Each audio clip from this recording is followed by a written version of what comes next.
মহানগৰীত গেছ পাইপৰ আতংক।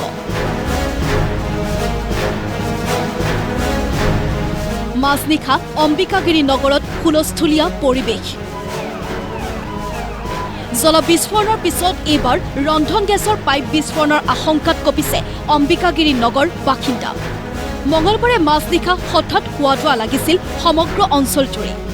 পূৰ্ব ভাৰতী গেছ প্ৰাইভেট লিমিটেডৰ পাইপলাইনৰ পৰা গেছ নিৰ্গত হোৱাৰ সন্দেহত ওলাই আহিল অম্বিকাগিৰিৰ জনতা। কিছু সময় পিছত আৰক্ষীক খবৰ দিয়াত আৰক্ষীৰ লগতে ঘটনাস্থলীত উপস্থিত হয় অগ্নি নিৰ্বাপক বাহিনীৰ লোকো। পাইপৰ পৰা নিৰ্গমন হোৱা গেছ বন্ধ কৰিবলৈ পলিথিনেৰে মেৰিয়াই গেছ নিৰ্গমন ৰোধৰো চেষ্টা একাংশৰ। অম্বিকাগিৰি নগৰবাসীৰ আপত্তি আৰু সন্দেহৰ মাজতেই পূৰ্ব ভাৰতী গেছ প্ৰাইভেট লিমিটেডৰ কৰ্তৃপক্ষই ক'লে ঘটনাৰ মূল কাৰণ। আমি বৰ্তমানলৈকে গেছ আমি গুৱাহাটীত সৰবৰাহ কৰা নাই। প্ৰথম মই এইটো ক্লেৰিফিকেশ্যন দিছোঁ যে কালি অম্বিকাগিৰি নগৰত যিটো আপোনালোকে দেখিছে যে এটা দুৰ্গত হৈ আছে কিবা এটা, একচুৱেলি কি হয়, যিবিলাক আমি পাইপলাইন লে কৰোঁ সেইবিলাক অতি সুৰক্ষিতভাৱে লে কৰোঁ আৰু লে কৰাৰ কিছুমান প্ৰচিডিঅ'ৰ থাকে। কালিও ঠিক তেনেকুৱাই হৈছে যে 6 কেজি প্ৰেছাৰ আমি বতাহ এয়াৰটো তাত ভৰাই ৰাখিছোঁ। লাষ্টত আমি এটা সৰু প্লাগ ইন কৰি পেলাই বন্ধ কৰি ৰাখোঁ।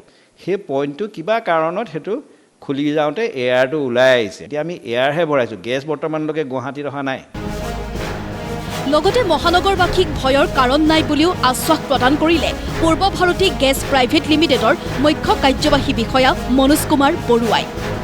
আমি যি ধৰণে সুৰক্ষিতভাৱে লে কৰোঁ আপুনি দেখিছে, অসমত মই গোটেই আপাৰ আছামত কিজানি নাই বুলিও মই কমচে কম 50,000 কিলোমিটাৰ পাইপলাইন মই নিজেই লে কৰি আহিছোঁ। গতিকে তাততো আজি ধৰক 30 বছৰ ধৰি মই এনেকুৱা দেখা নাই যে এটা নেচাৰেল কণ্ডিশ্যনত পাইপত কেতিয়াও বাৰ্ষ্ট হোৱা নাই আজিলৈকে। মই আজি আমাৰ ইঞ্জিনিয়াৰসকলকো কৈছোঁ যে এইটো নেচাৰেলি কেতিয়াও একো নহয়। আমি এয়াৰ টেষ্টিঙৰ সময়ত যিটো 6 কেজি মেক্সিমাম প্ৰেছাৰটো দিছোঁ, কিন্তু পাইপলাইনডালত আমি 6 কেজিত নচলাওঁ। আমি পাইপলাইনডাল চলাম 3 বা 4 কেজিত, ইনিচিয়েলিটো 1 কেজিত চলাম।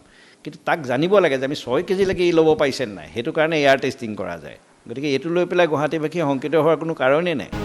অহা ফেব্ৰুৱাৰী মাহৰ শেষৰ ফালে প্ৰথম পৰ্যায়ত প্ৰায় 8,000 পৰা 10,000 লোকে লাভ কৰিব পাইপলাইন যোগে ঘৰে ঘৰে ৰন্ধন গেছ।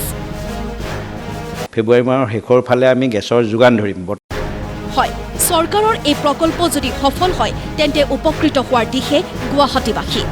ভিডিঅ' জাৰ্নেলিষ্ট অজয় শৰ্মাৰ সহযোগত ধীৰাজ হাজৰিকা আৰু শচীন সামন্ত বৰাৰ ৰিপৰ্ট, প্ৰতিদিন টাইম।